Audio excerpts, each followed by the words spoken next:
Hello, everyone, and welcome to the Around the Ballpark podcast for your Thursday night.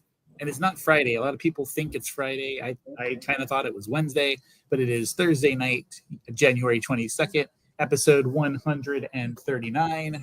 And thank you for making us a part of your week here live 9 p.m. each and every Thursday. Darren, you look like you're comfortable.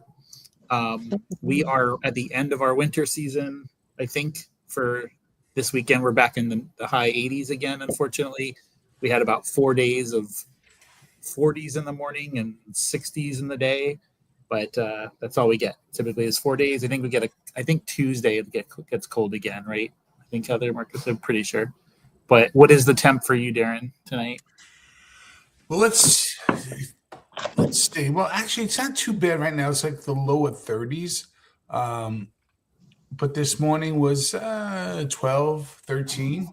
Yeah. And and it's going to be 5 degrees on Saturday. And then, I don't know, 6 to 12 inches of snow on Sunday. And so you might be saying, hey, why are you wearing this, Darren? Go ahead. Hey, why are you wearing this, Darren?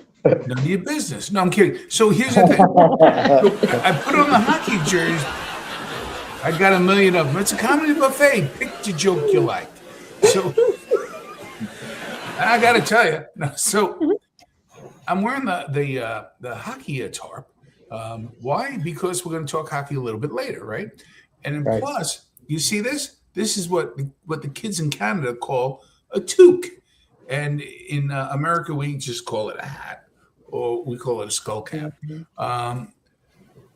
So one of my staff, wonderful friend, great person, she made this for me, so I'm wearing it. There you go. Nice. People don't do this anymore. When did this go away? Remember, like they'd be clapping and go, "Yeah, when did that go away?"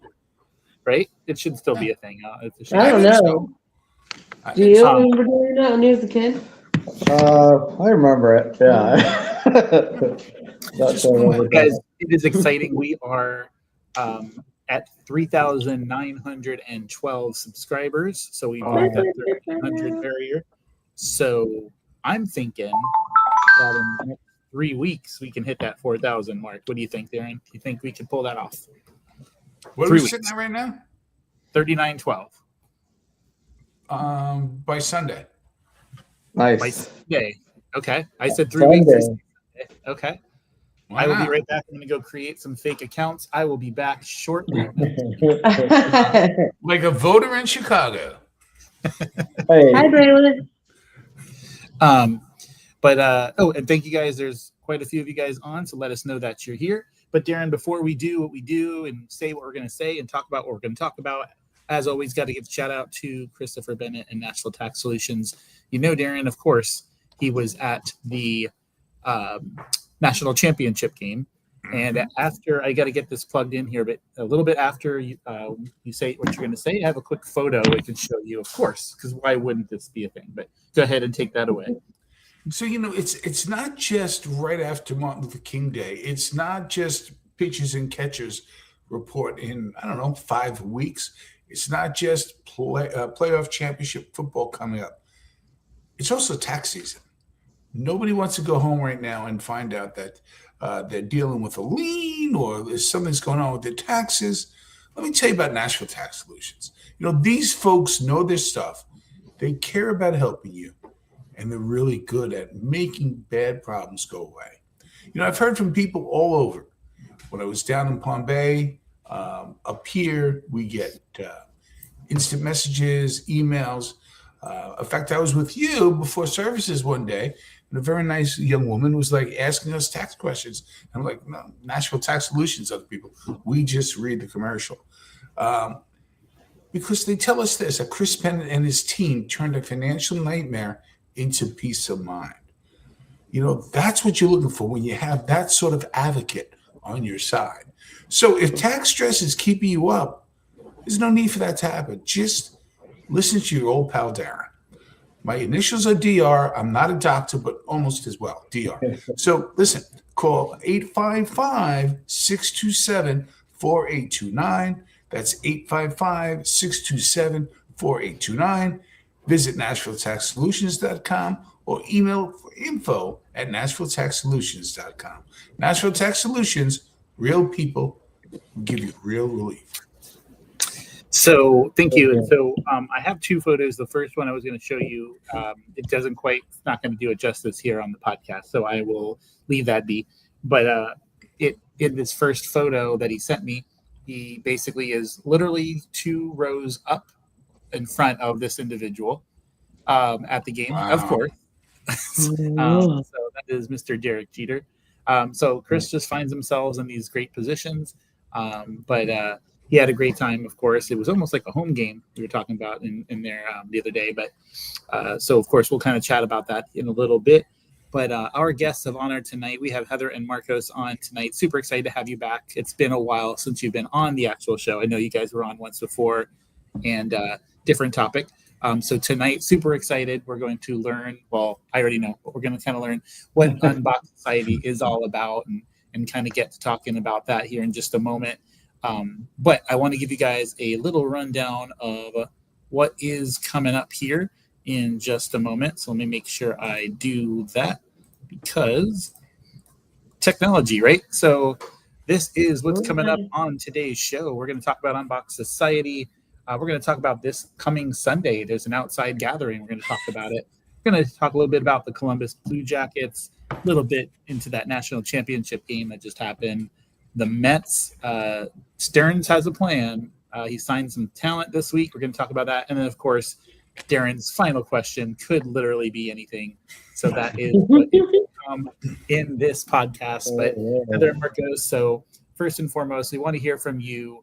What is Unboxed Society, and how was it birthed to become more than just a thought, but to actually kind of start creating this experience?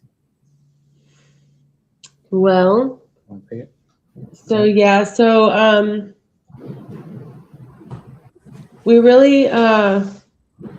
really both have uplifting souls, and so it was a calling to us during a time of change in our life, and through meeting different people in doing worship services in different places, because we do that as well. We've met so many people out and about in the city of Palm Bay, especially that don't go to church or have a church or want to go to church for whatever reason.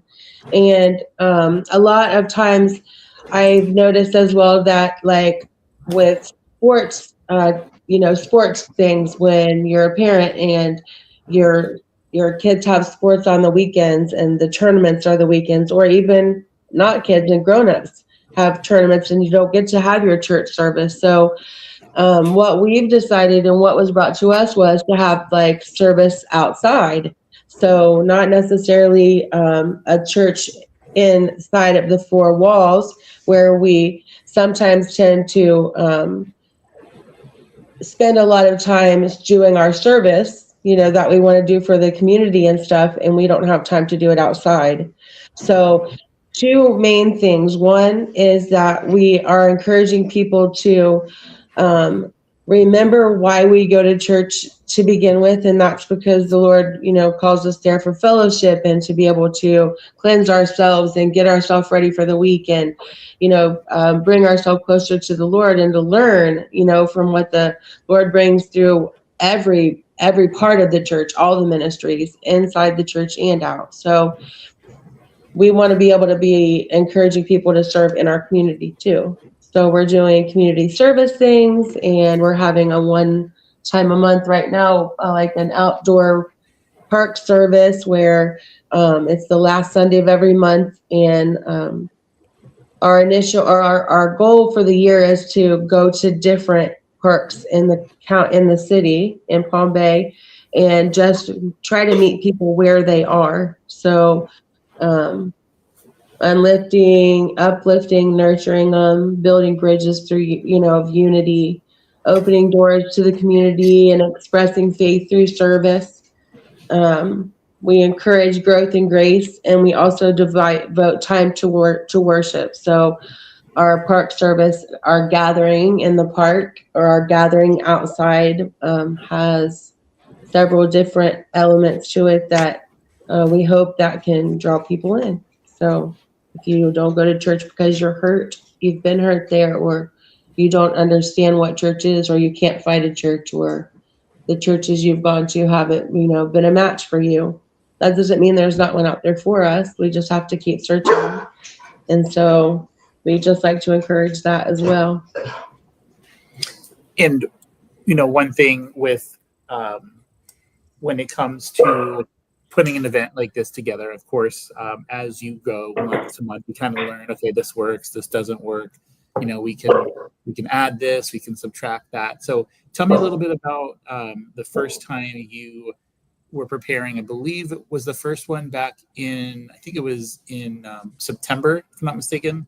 Could be wrong. Yes. Yeah, or August. I believe, yeah. It was either August or September. I think it was September.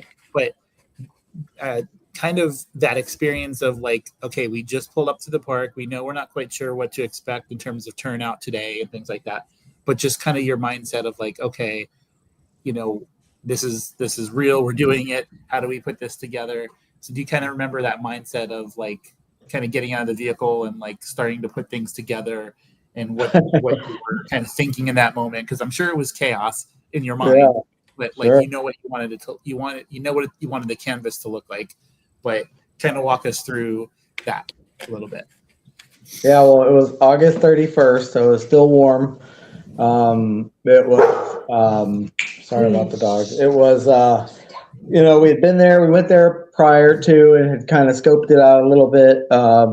But, we didn't think about things like the picnic tables, for example, not being in the right, how we would ultimately want them to be. And we didn't know that they were full of concrete either. So, I remember getting there and pushing around these super heavy picnic tables. And so I say that because that took a lot more time than we had planned. So long story short, I felt like we didn't have enough time at the end of that first setup. It was a giant learning experience. Because we're setting up down to the last minute, not starting a course maybe as early as we had maybe liked, and it just felt very like you said, chaotic, but at the end of the day it was a lot of fun and it was a really beautiful time. Was that the time where it did start raining and so we had set up everything in a certain way with the sound equipment near the back. And of course, at Florida summers, and it started pouring rain. And so during the service, we're like stopping and going and moving equipment up out of the rain so that it doesn't get soaking wet. And it was madness. Yeah. Thank God we had people were actually there. A few people were there, like the group. I Miss Eileen was there, and Kimberly and Eddie and everybody was just moving stuff in from the rain, and water is just pouring down and pouring in the floor underneath of everything. So, but all I kept hearing was just keep going. Just keep going. I kept telling her, just keep going, because we were in the middle. And what do? Do you stop? Do you keep going? Because it's outside. So we've had to worry.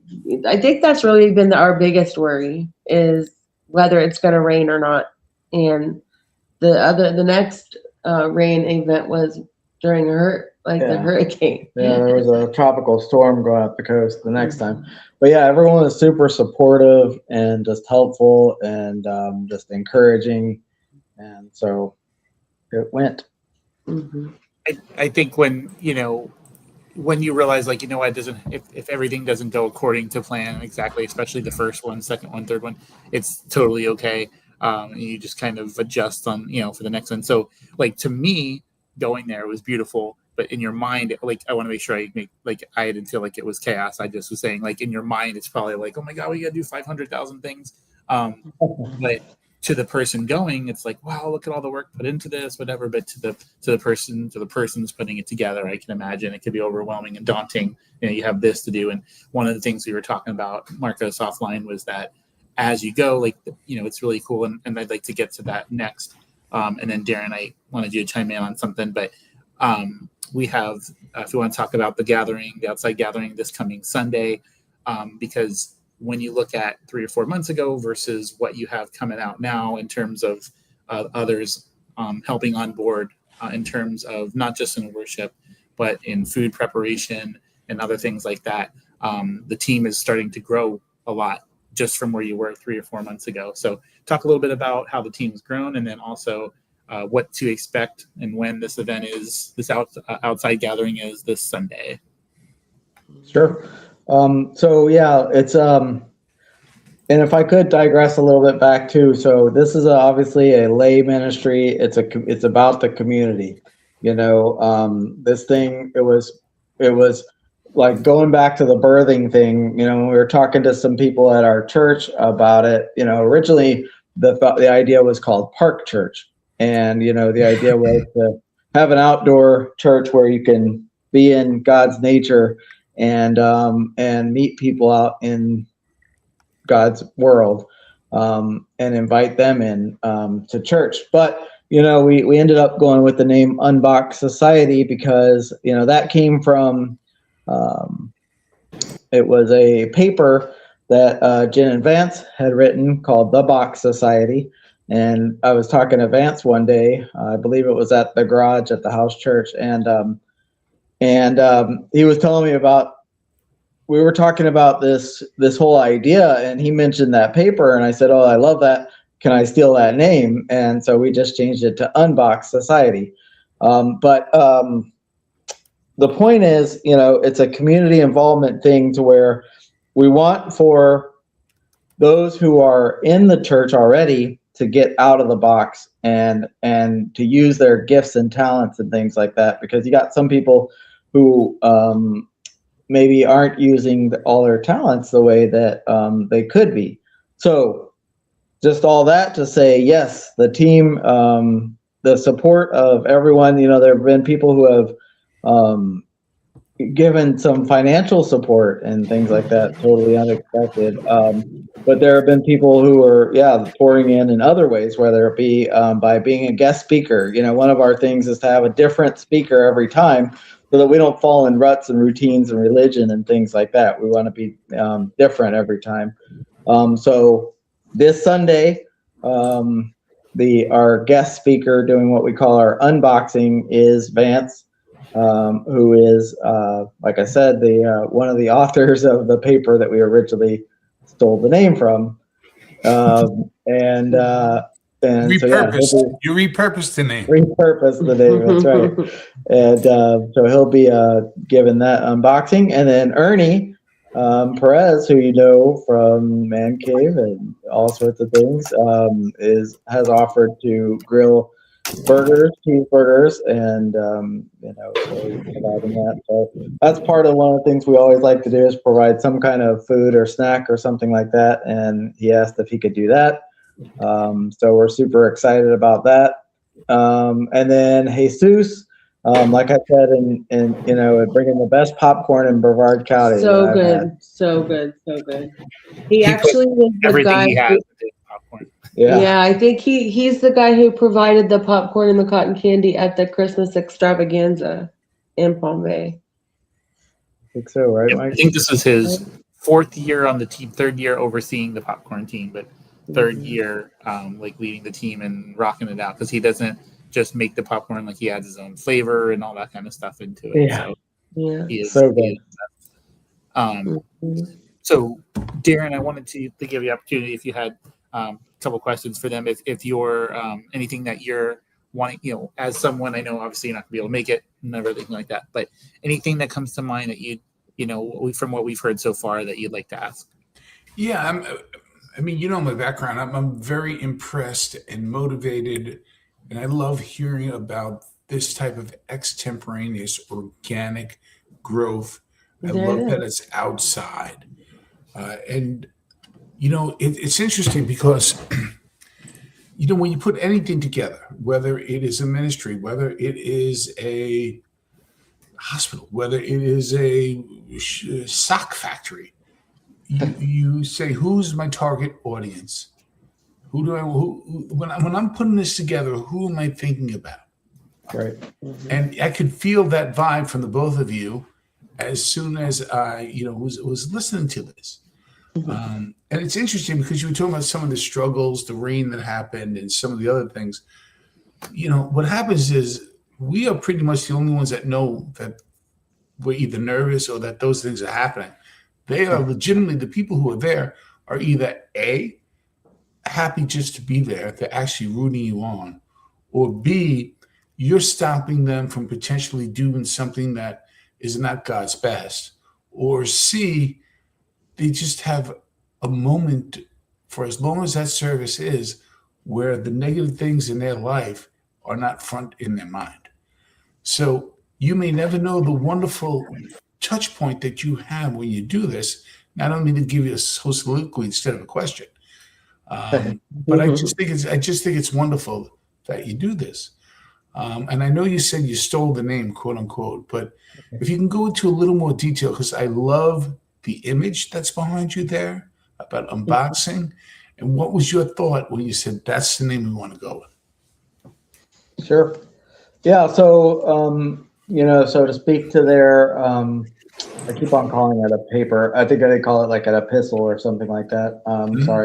Sorry, Jim Evans, for using the wrong name, but so that was specifically about how sometimes in the church, specifically, we can accidentally or sometimes intentionally, sometimes unintentionally, sometimes intentionally, but we can stifle people's gifts, and we can, maybe say, oh yeah, you're not ready to do that yet, or maybe you should wait to do that, or something like that, and maybe God's telling them to use it now, and then so that's part of it. And then there's also the part, that we were talking about, that sometimes we get in this habit of, like Heather was saying, we do our religious things or our church things in the church on Sunday, and then we just do regular life the rest of the days. And so, when we were thinking about this, the point is that we, again, it's funny how it worked, we always say God has such a humor, but it's so funny how it all works out, because it's, one, it's getting out of the box of yourself. And Heather has another testimony that maybe if we have time, she can share about this too. But getting out of the box that either you put yourself in or that maybe people can put you in. So there's that personal growth aspect of it. But then there's also growth by getting outside again of the church walls. And kind of this church without walls, I know we're not the first one to invent church without walls or park churches or things like that. That's obviously been done before. And so, but we just, love that idea of meeting people where they are, not, because, I know myself having, thinking, I don't know, if I go to church, what do I wear? Are people going to say something because I'm not wearing the right thing or something like that? Or, just being nervous and afraid of all that. So, because I definitely want to hear your testimony, Heather, if we have the time. But I want to share something, because you really just hit on something, Marcos. And I might have spoke about this before. I'll say this quickly as I can. But for example, I sit usually, if I can, again, if you get there, you get there. If not, you sit somewhere else. But when I can, I sit on the first row, right on the edge of the aisle. And what do I wear most of the time? Especially in the winter, I wear a hoodie, a lot of times sweatpants. And people may say, well, that's on some level showing disrespect. And that's not what it is. I mean, of course, am I comfortable? Yeah. Will it help me go straight to the gym? Sure. But I truly mean this in my heart, that I'm sending a message. God wants you there. Right. He wants you there. We'll worry about the clothes later. Now, they're clean, don't get me wrong. But if you ever heard the song The Man in Black by Johnny Cash. Oh, yeah. He wears black for the people that are forgotten and disrespected. Yeah. And that's, in a way, I take that to heart, and that's what I do. Yeah. I'm here, and I'm not hiding in the back. I'm right in front. I love that. Here it is. And that's what I think you're doing when you go to have churches without walls. And Heather, tell me your testimony. Well, you hit the nail on the head when you said organic, because that is 100% what this is. And God won't let me go any further than that. Every time I try to push and I try to, do my part, because I think it should go this way, or this should be happening, or that should be happening, I constantly am feeling and hearing the word organic. So that you said that really does help me connect another dot, which I love dot to dots. So, but the real short, the thing that happened was I was feeling like I was in a box, and I was either putting myself there, or I was letting others put me there, or no other reason. I was just in this box. And sometimes the box, you can see through it because it's clear, so you can see what's going on around you, but you're not a part of it, or there's not a space. So you have to create inside that box. You're trying to create your own space, but then in that boxing causes darkness, and so that box can get dark really quick. And so one day I just said, what do? I keep putting myself in this box, and I just kept hearing, take the lid off the box. But the box I see is a box that has hinges, and it has, the locks. And so, what am I supposed to do with that? It's just going to keep getting closed. So take the lid off the box. Yep. And then you might be in the box, but you're not going to be closed in the box. And the screwdriver that I see is not going to fit in this little tiny hole, because that's where my fears and my, closed off mind is. And he says, you really don't know how big I am. Just look at the box again. And when I did, this little screwdriver went from this big down to this little tiny thing, so I could take the lid off the box. And ever since that happened, I just really have felt a lot more freedom. And I want to spread that, because we do put ourselves in a box, either from fear because we don't want to come out and do it in public, or we've been told we're not good enough. I don't care. I call us the messy team. Please don't come expecting perfection, because that is not what you're going to get. We're trying to get as close to it as we possibly can, but it's just it is organic, and it is building like that, and it's so great to build that way. One thing you mentioned, don't expect perfection. I understand that you say that, but I've been there and I've seen the worship experience, and there is no better 3-man band than your worship team. Oh, there it is. Yes. Oh, thank you. Yeah, that's our team. Paddington, for sure. Yeah, that's our diehard team member. And the best thing about it is if I'm not mistaken, I don't think Eileen has sang on a worship team or anything like that before. And she is just a trooper, and she's so brave, and we're so proud of her. And she just keeps going, and I love her so much for it. So much for it. That's fantastic. Yeah, I see. Soup Bean was asking if Paddington would go to the event. So. Oh, sure. Yes, Paddington is everywhere we go. Paddington. Yeah. It is so. Look, I was driving home the other night, because that's the only way to get to where I live, and because it's a far walk. And Paddington was on my mind. Seriously, it was like, how is Mike going to incorporate him on our next show? I mean, I'm being very serious. Yeah, one more shout out. Like, That's so good. That is so good. Yep, he's excited. Not open. He's doing his thing. But yeah. So good. Yes. So as you mentioned, 3:00 this Saturday or this Sunday. Food, everything like that. And then the worship starts at 4. And then now typically, are you having the same kind of with the worship set in the beginning and then the final worship set at the end? Yeah. Yeah. Yeah, there's a playground right next door, so right there at it. So, come and bring kids if they want to play on the playground, swings, whatever. Right. It's got a beautiful view of the Turkey Creek. So we love this spot. We do, like Heather said, want to expand to, going to other parks.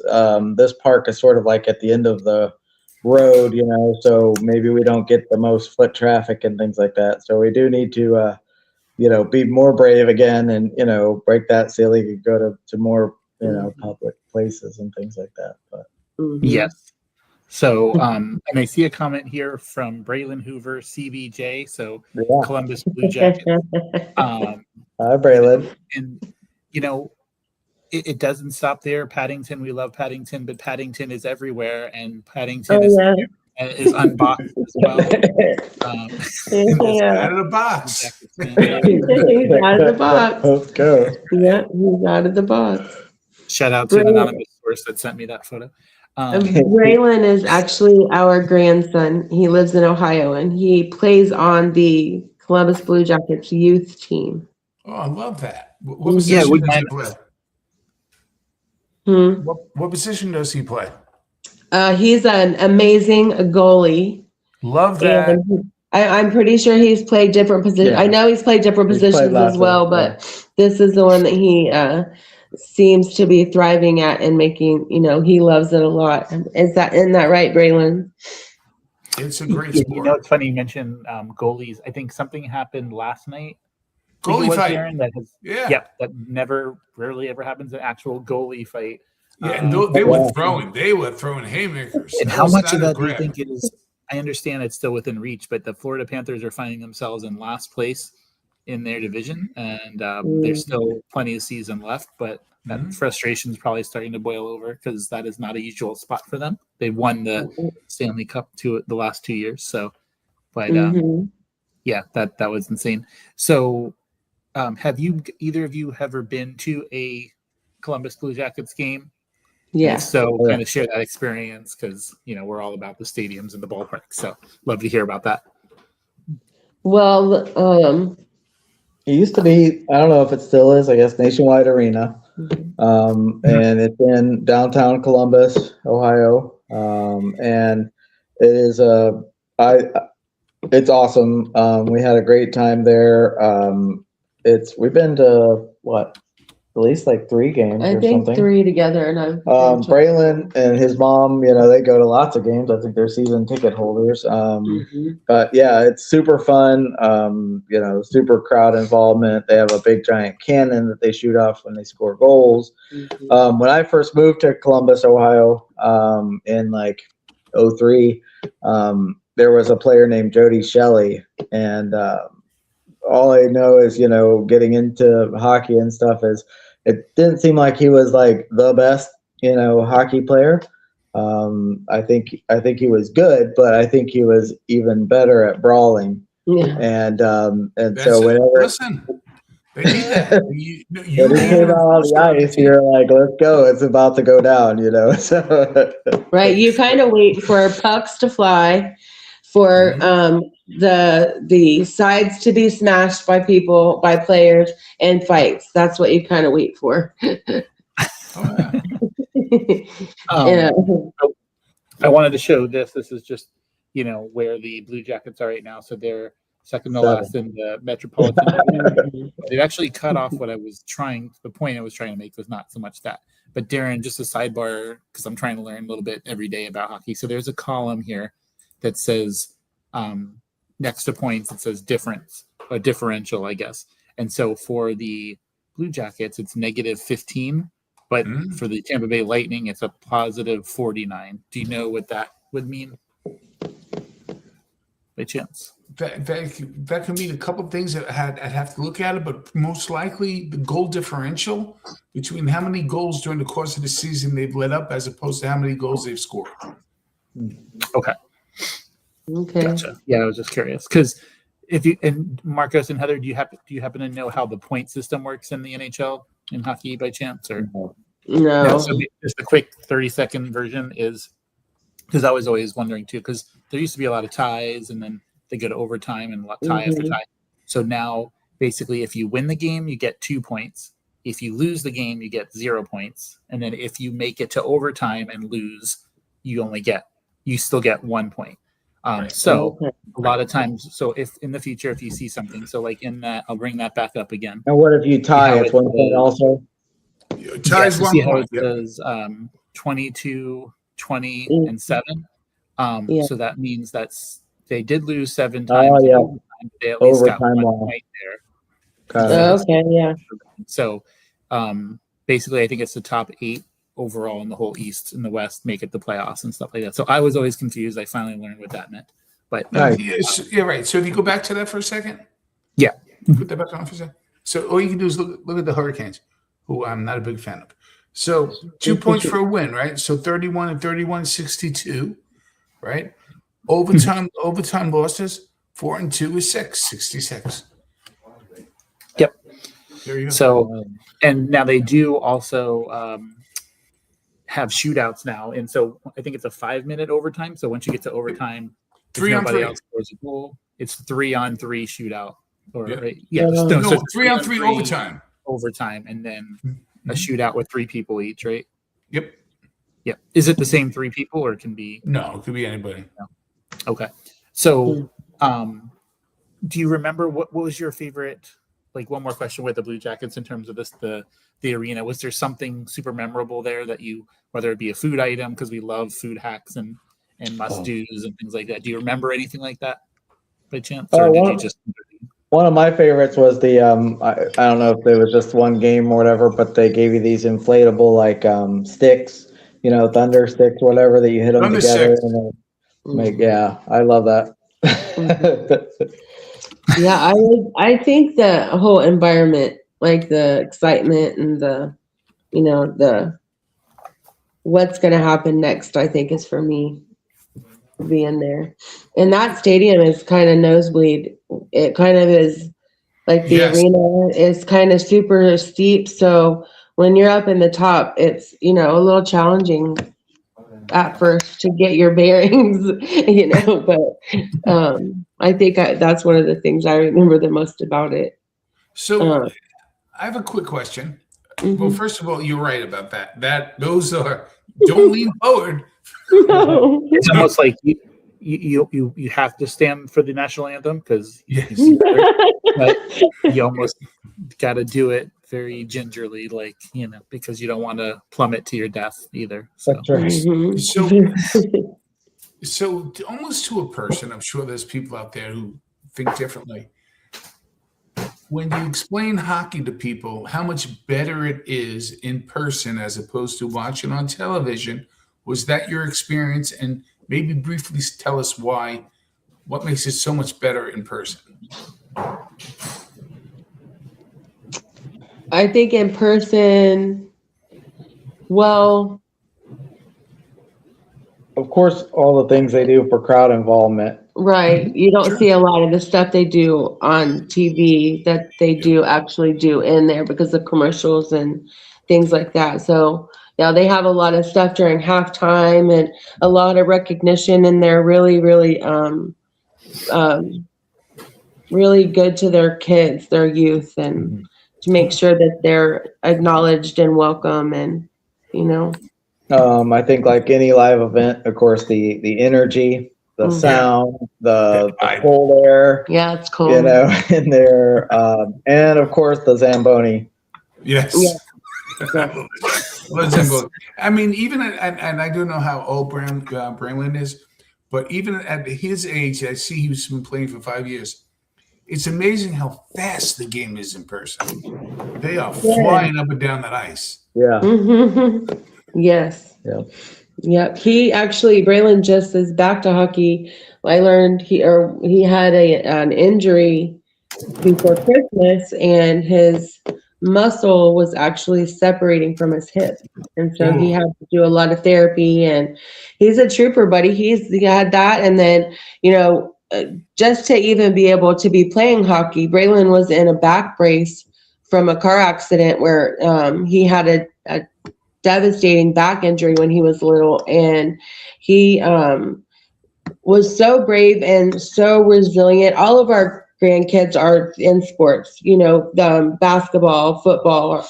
Our granddaughter played a full year of football in junior high, and our oldest grandson plays football. And our littlest guy, he's starting to play football and gymnastics. So it's just across the board.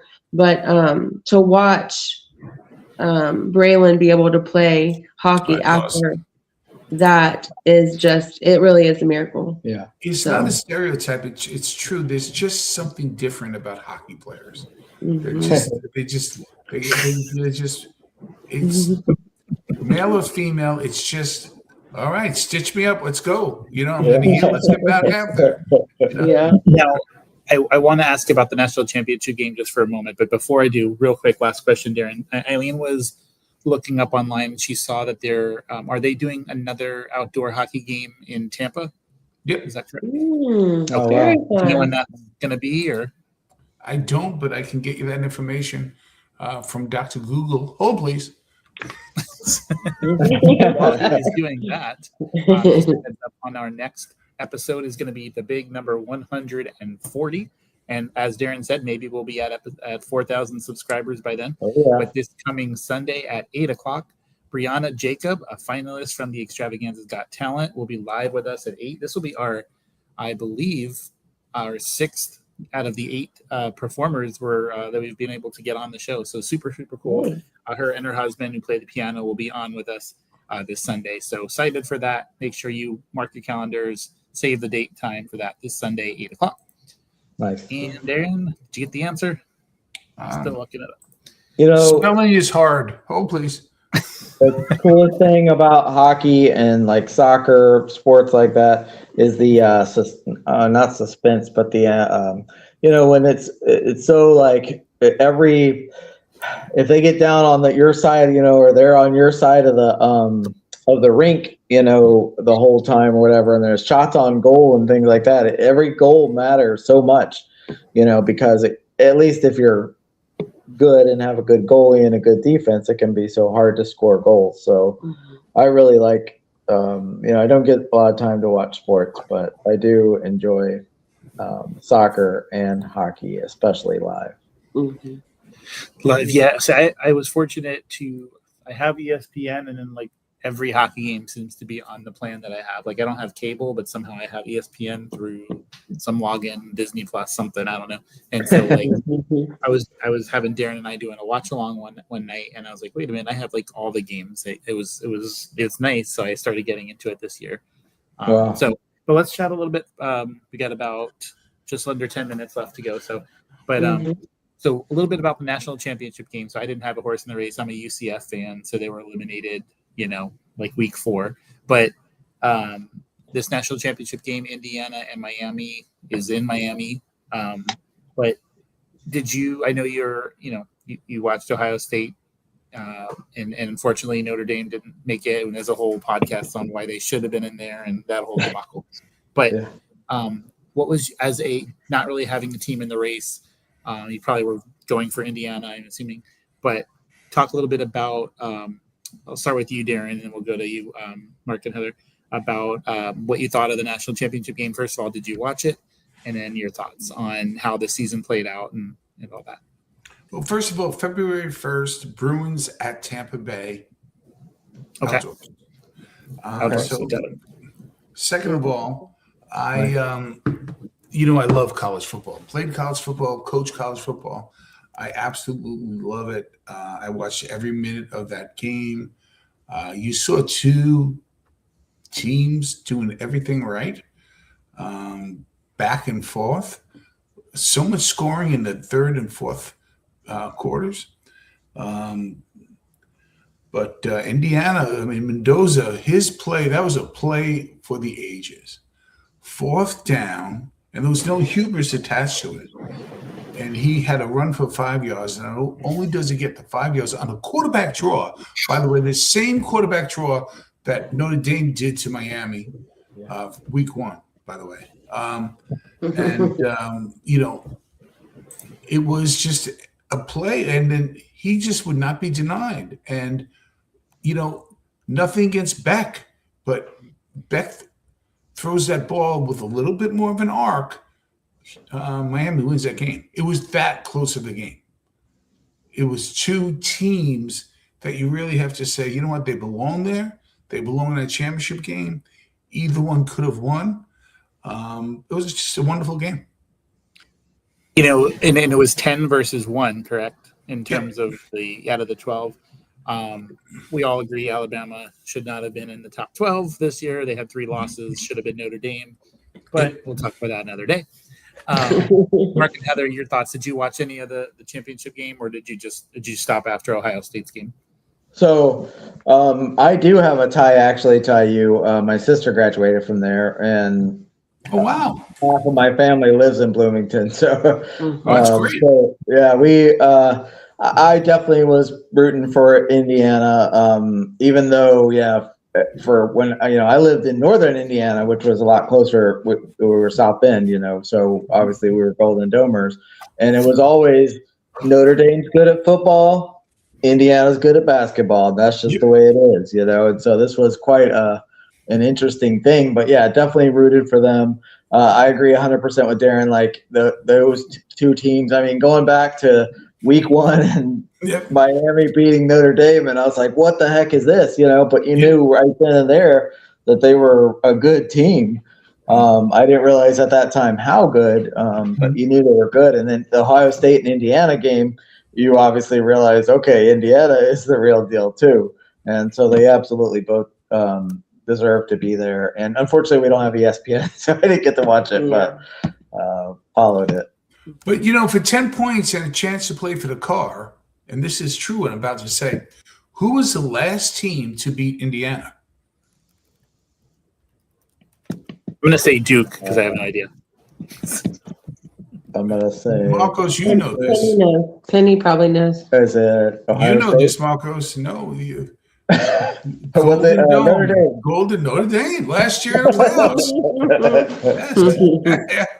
playoffs. Good guess. They would let just say. So I did not get to watch that the game, unfortunately. Had things going on, but I did. I was happy to hear that Indiana won and Miami. Glad that the game was competitive because we've all, we just recently saw the Seahawks and 49ers. It was 41-6 or 41-7 or something like that. So you never want to get that into a playoff game. So no. But yeah. So Heather, Marc, if you wouldn't mind for just one moment, I only got about 5 minutes left, but I've got to ask. We're going to pause on the top. We have to dive in for 3 minutes on the Mets front. So Darren,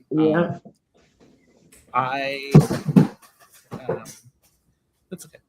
So the Mets, how do I cut this down in 3 minutes? Okay.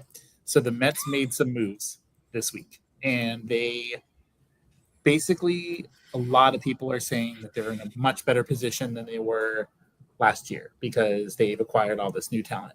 I'm in the mindset that those people are out of their ever-loving minds. But I agree.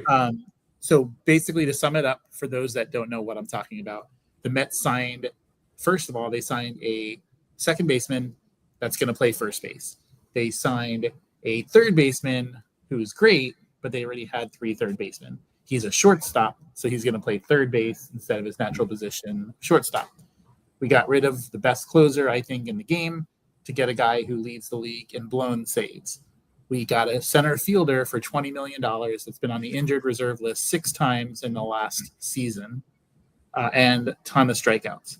We traded our second and third best prospect today or yesterday for the best available pitcher, who's only going to stay with us for 1 year as a 1-year rental, and then he's going to go to a new team. So it's really hard for me to be happy about these moves, and I know I may seem like a Debbie Downer or a Karen in terms of like how I'm responding to this, but it's not difficult. Like, we had the right pieces. We had the right top pieces. We should have added to the bottom. What we did is subtracted the top, and now we're scrambling to put this team together. So we could be good. It's maybe better than some teams that didn't make a single move. I get it, but it's difficult right now, knowing the hurdles and the teams that we're going to have to compete against, the Phillies, the Dodgers, the Braves, the Brewers still. So, Darren, your thoughts? I know I put it in the group text today, but where are you standing on this, and which move are you the least upset about? So I think you really struck every note perfectly. I am disgusted with the front office and with Steve Cohen, and basically in my opinion, the mindless talking heads are like, this is great. See, all you got to do is wait. And they call people foul names. Listen, part of the reason you go to a game is to root. You want to stop run production, and you have a guy who's never really played first base before playing first base. You have a man who hit 38 home runs, 129 RBIs. You had the best closer in baseball go to the Dodgers. So you don't think he was worth whatever, but the Dodgers did. Mm-hmm. And you have a team with second baseman.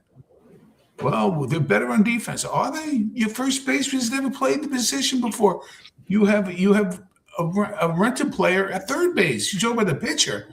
Well, Shet can come out, can go on free agency after 1 year. He's got opt out. Yeah, we very well could lose both Peralta and Bichette in this offseason. Yeah, I mean, put things in perspective, Heather and Mark.